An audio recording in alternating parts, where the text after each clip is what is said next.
Hello बच्चों, बेटा कैसे हो आप लोग। बेटा जैसा कि लास्ट क्लास में हम लोगों ने डिस्कस किया था हुक्स लॉ के बारे में। बेसिकली हमने बताया था कि हुक्स लॉ के अकॉर्डिंग जो है स्ट्रेस डायरेक्टली प्रोपोर्शनल होता है किसके, स्ट्रेन के। ठीक है, तो जाहिर सी बात है स्ट्रेस और स्ट्रेन जब डायरेक्टली प्रोपोर्शनल है तो स्ट्रेस और स्ट्रेन का रेशियो भी हमने बताया था कि स्ट्रेस और स्ट्रेन का जो रेशियो होता है वो कांस्टेंट होता है, जिसको हम क्या बोलते हैं, मॉडुलाई ऑफ द इलास्टिसिटी की मॉडुलाई बोलते हैं, यानी कि मॉडुलस ऑफ इलास्टिसिटी। अब मॉडुलाई का मतलब कि यहाँ पे मॉडुलाई वर्ड हमने प्लूरल फॉर्म में यूज़ किया है कि डिपेंड करेगा कि मतलब कि मटेरियल में कैसी इलास्टिसिटी हो रही है, उसके अकॉर्डिंग जो है मतलब कैसा स्ट्रेस है कैसा स्ट्रेन है, उसके बेसिस पर उसको अलग अलग मॉडुलस बताएंगे। ठीक है, जैसे कि अगर उसके लेंथ में इंक्रीमेंट हो रहा है यानी कि हमारे स्ट्रेस अप्लाई करने की वजह से किसी बॉडी के अंदर स्ट्रेस है, यानी कि अगर हमने डिफॉर्मिंग फोर्स अप्लाई किया तो उसके अंदर स्ट्रेस डेवलप हुआ और वो स्ट्रेस की वजह से अगर उसके अंदर कोई जो बॉडी है उसके मतलब लेंथ में चेंज हो रहा है तो उसको यंग मॉडुलस।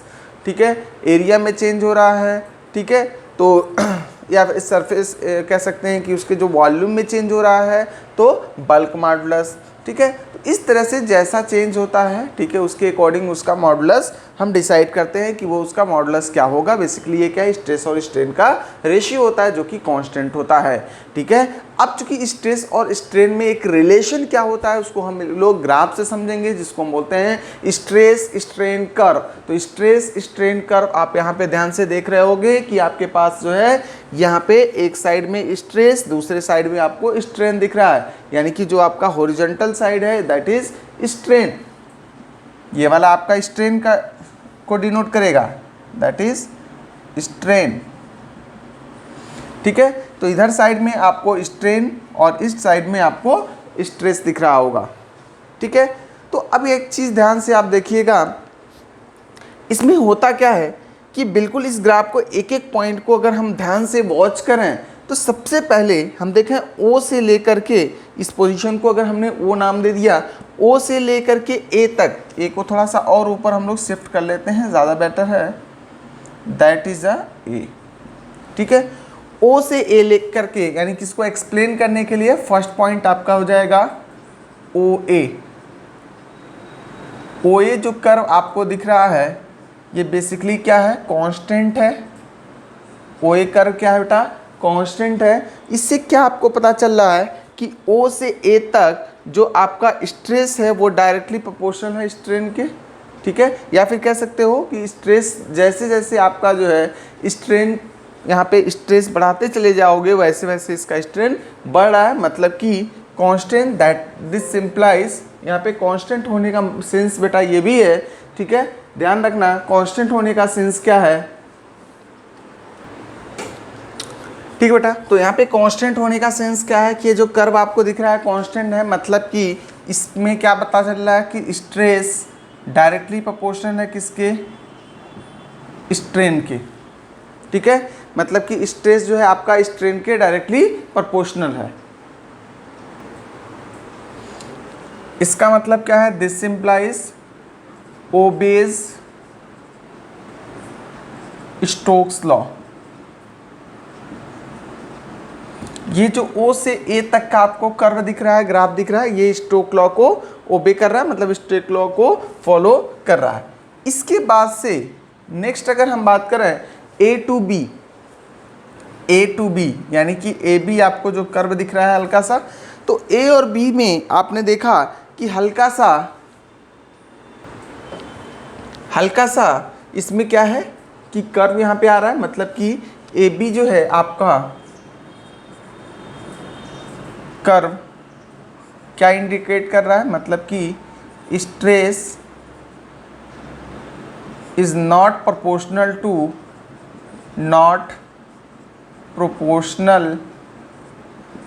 To strain.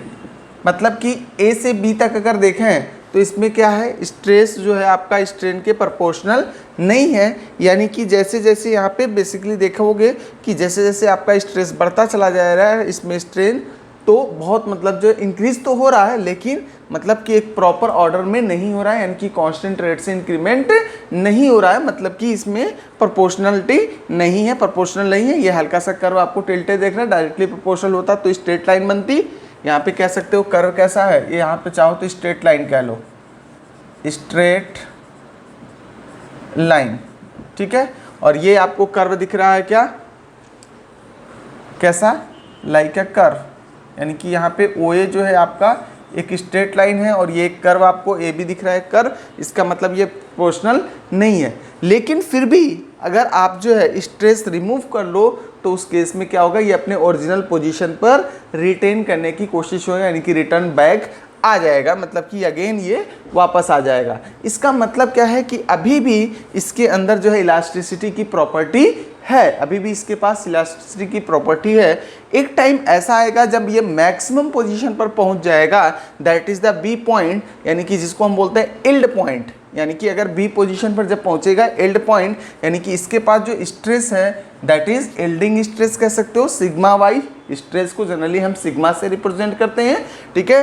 तो बी पोजीशन पर जो इसका स्ट्रेस होगा वो क्या जाएगा, sigma Y, that is yielding stress, या इसी को हम बोलते हैं इलास्टिक लिमिट, मतलब कि ये मैक्सिमम अपना जो है अचीव कर चुका है, यानी कि यहाँ तक तो आपको हुक्स लॉ को फॉलो करता हुआ नहीं दिखेगा, लेकिन यहाँ तक तो नहीं दिखेगा इसके और ए और बी के बीच में। लेकिन आपको ये चीज़ है कि अगर आपने फोर्स को रिमूव कर लिया, यानी कि डिफॉर्मिंग फोर्स रिमूव कर लिया, लेकिन फिर भी जो है ये अपने ओरिजिनल पोजीशन तक आ सकता है, ठीक है। तो ए से बी तक, बी पोजीशन का मतलब कि यहाँ पे यील्ड पॉइंट पर पहुंच चुका है, यानी कि इलास्टिक लिमिट पर बिल्कुल पहुंच चुका है, यानी कि इसके बाद अगर आप रिमूव भी कर लोगे तो वो वापस नहीं आने वाला है, ठीक है। तो ये ध्यान रखिएगा। अब इसके बाद से जो तीसरा पॉइंट आपका होगा,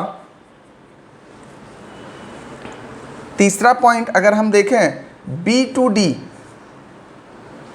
डी का कर्व हम देखें तो बी टू डी में आप देखोगे कि बहुत छोटे से स्ट्रेस के लिए स्ट्रेन बहुत तेज़ी से, यानी कि आपने देखा कि स्ट्रेस में चेंज इतना हुआ लेकिन स्ट्रेन में चेंज इतना ज़्यादा हो रहा है, मतलब कि बहुत स्मॉल स्ट्रेस के लिए, ठीक है, स्ट्रेन बहुत ज़्यादा बढ़ जाएगा, मतलब कि डिफॉर्मेशन बहुत ज़्यादा होने लगेगा, ठीक है। तो इसका मतलब क्या हुआ कि ये बिल्कुल आउट ऑफ कंट्रोल हो चुका है, मतलब कि डिफॉर्मेशन इतनी तेज़ी से हो रहा है कि अगर आपका स्ट्रेस कम भी है, फोर्स आपने डिफॉर्मिंग फोर्स कम लगाया है, बहुत थोड़ा सा डिफॉर्मिंग फोर्स लगाया है, तब भी जो है ये क्या होगा कि आगे की तरफ, मतलब कि इसका जो स्ट्रेंथ है, यानी कि उसकी इलास्टिसिटी की प्रॉपर्टी, मतलब जो वो चीज़ें स्ट्रेच हो रही है वो स्ट्रेचिंग प्रॉपर्टी बढ़ती चली जाएगी, मतलब कि उसका डिफॉर्मेशन होता चला जाएगा, ठीक है। तो ये ध्यान रखिएगा कि बहुत स्मॉल स्ट्रेस के लिए भी ये क्या होगा, बहुत तेज़ी से, अगर हम किसी एक बी और डी के बीच में एक पॉइंट सी ले लें, बी और डी के बीच में एक पॉइंट सी अगर हम कंसीडर कर लें, तो सी पोजीशन पर आपको क्या देखने को मिलेगा,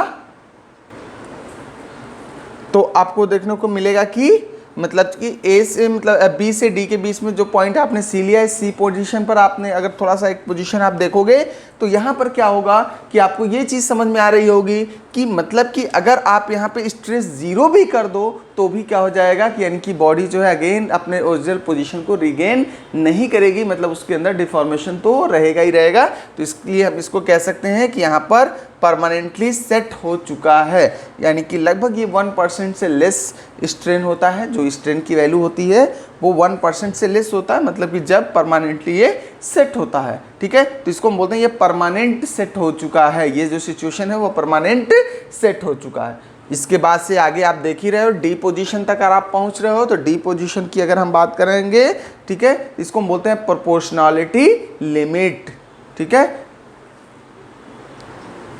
इसको हम बोलते हैं that is ultimate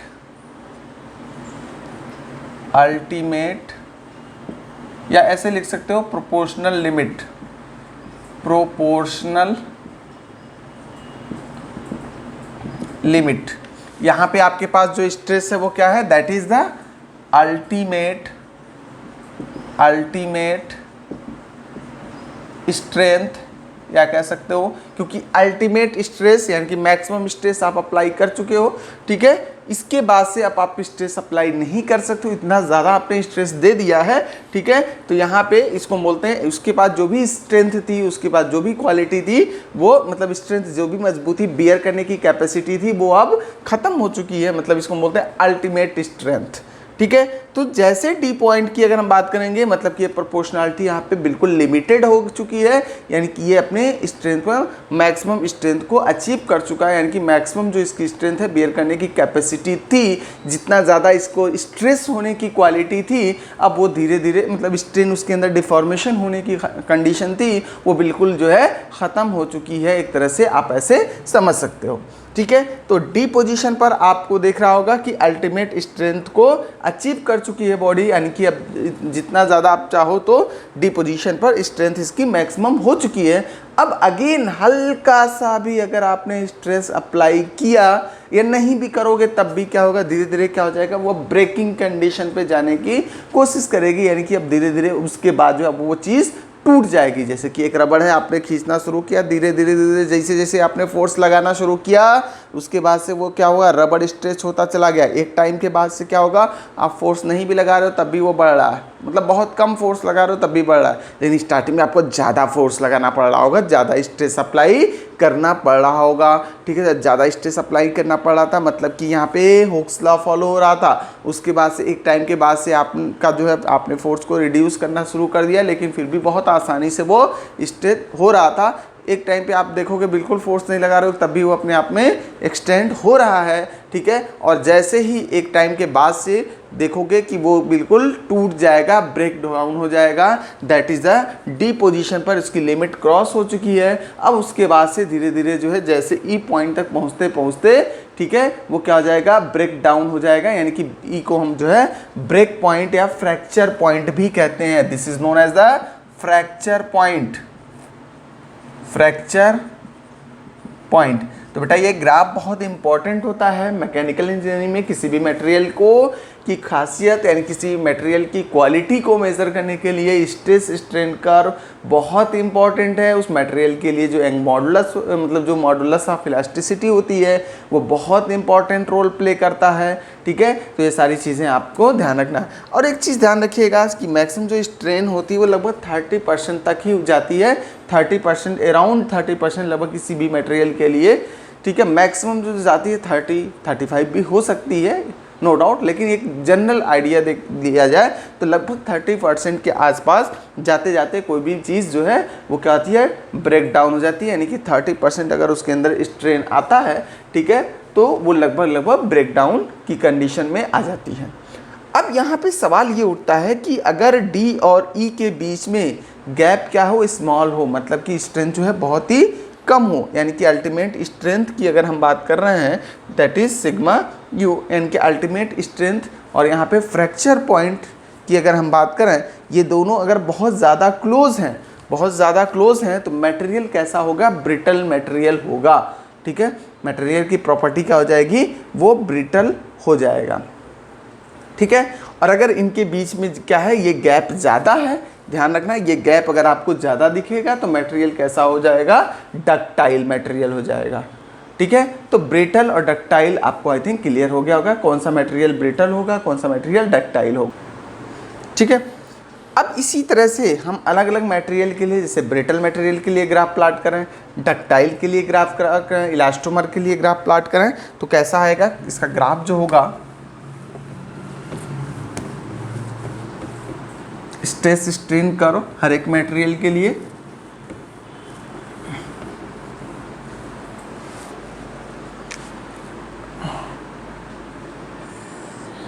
that is strain, this is stress. तो जैसा कि अभी हमने बताया कि बिल्कुल बाकी ग्राफ आपका ऐसे ही प्लॉट होगा,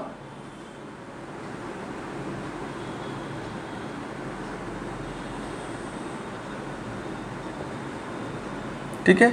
ये आपका डी पॉइंट है, दैट इज डी, और ये आपका ई पॉइंट है, ठीक है।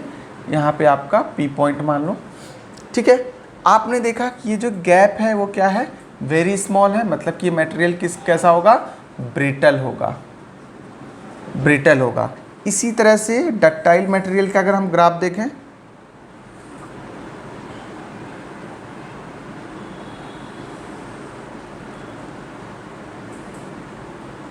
That is D position, that is E. इसमें क्या है, आपको गैप ज़्यादा दिख रहा है, यहाँ पे ये आपका स्ट्रेन हो गया, ये स्ट्रेस हो गया, इसमें गैप ज़्यादा है। गैप ज़्यादा होने का मतलब सेंस क्या है बेटा, कि यहाँ पर गैप ज़्यादा है, ये पॉइंट आपका पी ले लो, तो ये गैप ज़्यादा है तो मतलब मटेरियल कैसा हो जाएगा, डक्टाइल। ठीक है। इसी तरह से अगर हम इलास्टोमर की बात करें, इलास्टोमर के लिए जो ग्राफ आपको दिखेगा, यहाँ पे आपका स्ट्रेस स्ट्रेन और इधर साइड में आपका स्ट्रेस। अगर इलास्टोमर के लिए हम ग्राफ प्लॉट करेंगे तो ये बिल्कुल इस तरह से होगा। ठीक है। इलास्टोमर्स क्या होते हैं, बहुत तेज़ी से, मतलब इलास्टिक जो इलास्टोमर्स होंगे, जैसे कि आपने रबड़ की बात कर ली तो उसको बहुत तेज़ी से, जैसे आप फोर्स अप्लाई करो बहुत तेज़ी से उसके अंदर डिफॉर्मेशन होगा, यानी कि बहुत स्पीडली रैपिडली वो डिफॉर्मेशन होगा। डिफॉर्मेशन होने के बाद से मतलब कि उसमें स्ट्रेन बहुत तेज़ी से बढ़ेगा। थोड़ा सा भी आप फोर्स लगाओगे, स्ट्रेस थोड़ा सा दोगे, बहुत तेज़ी से आपका डिफॉर्मेशन हो जाएगा। ठीक है। तो और एक टाइम आने के बाद से वो जो है ब्रेक डाउन हो जाएगा, यानी कि ई पोजीशन इसकी यहाँ पे हो जाएगी। कहने का मतलब डी और ई के बीच में गैप जो होगा वो बिल्कुल निग्लेजिबल होता है इलास्टोमर के लिए। ठीक है। तो इस तरह से कोई भी ग्राफ आप देख करके ये बता सकते हो कि वहाँ पे ग्राफ से आपको ये चीज़ समझ में आ जाएगी कि वो मटेरियल किस टाइप का है, यानी कि उसकी प्रॉपर्टी क्या है, डक्टाइल मटेरियल है या फिर ब्रिटल मटेरियल है। ठीक है। तो डक्टाइल या ब्रिटल मटेरियल की प्रॉपर्टीज़ के बारे में आप आई थिंक अच्छे से फेमिलियर होगे कि कौन सा मटेरियल कहाँ पे यूज़ होगा। डक्टाइल मटेरियल यूज़ करने के लिए हम मतलब डक्टाइल है तो इसका मतलब उसके लिए हम क्या यूज़ कर सकते हैं। ठीक है। तो ब्रिटल मटेरियल आप कहाँ पे यूज़ कर, चूँकि आपने देखा कि बहुत थोड़े से स्ट्रेस के बाद से बहुत जल्दी ब्रेक हो जा रहा है, मैन की ब्रेकिंग पॉइंट इसका बहुत क्लोज है, मतलब ये बहुत जल्दी जब ब्रेक हो रहा है, फ्रैक्चर हो रहा है, इसका मतलब इसका हम वो मटेरियल बिल्कुल ही, मतलब इस मटेरियल का वहाँ पे हम बिल्कुल यूज़ नहीं कर सकते जहाँ पर जो है क्या हो कि बहुत ज़्यादा उसको स्ट्रेस अप्लाई करने की ज़रूरत हो। जैसे कि अगर हम वायर के फॉर्म में या फिर शीट्स के फॉर्म में कन्वर्ट करना चाहें, ठीक है, तो वो पॉसिबल नहीं है ब्रिटल मटेरियल के साथ, क्योंकि जैसे ही उस पर हम स्ट्रेस अप्लाई करेंगे बहुत जल्दी ये ब्रेक डाउन हो जाएगा। तो इसी वजह से इसका जो जनरली मतलब हार्ड सब्सटेंसेस बनाए जाते हैं, लाइक बोल्ट हो गया, नट हो गया, ठीक है, वो बनाने के लिए यूज़ किया जाता है इस मटेरियल का। उसी तरह से डक्टाइल मटेरियल की बात करेंगे तो डक्टाइल मटेरियल्स क्या होते हैं, जिनको हम डक्टाइल, अगर मेटल्स की बात करें तो मेटल्स जो डक्टाइल होंगे, यानी उनके अंदर डक्टिलिटी की अगर प्रॉपर्टी है तो उसको हम शीट्स के फॉर्म में, यानी कि वायर्स के फॉर्म में या शीट्स के फॉर्म में कन्वर्ट कर सकते हैं, क्योंकि इसके अंदर क्या है, ब्रेकिंग पॉइंट ज़्यादा दूर है, यानी कि इसके अंदर ब्रेकेज जल्दी नहीं हो रहा है, यानी कि इसको बहुत पतली पतली शीट्स में कन्वर्ट कर सकते हैं। तो इस तरह से इसकी प्रॉपर्टी, मतलब इसके स्ट्रेस स्ट्रेन कर्व से हम ये डिसाइड कर सकते हैं कि मटेरियल का नेचर कैसा है, यानी कि उसका फ्रैक्चर पॉइंट कहाँ पे है, ठीक है, और जल्दी वो ब्रेक होगा कि नहीं होगा। तो उसके अकॉर्डिंग जो है हम यूज़ करेंगे, डिसाइड करेंगे कि उस मटेरियल को कहाँ पर यूज़ करना है और कहाँ पर नहीं यूज़ करना है। ठीक है। तो I think stress strain curve आपको अच्छे से क्लियर हो गया होगा। ये बहुत इंपॉर्टेंट पार्ट है इस चैप्टर का बेटा, ठीक है, इसको बहुत अच्छे से देखने की ज़रूरत है। ठीक है।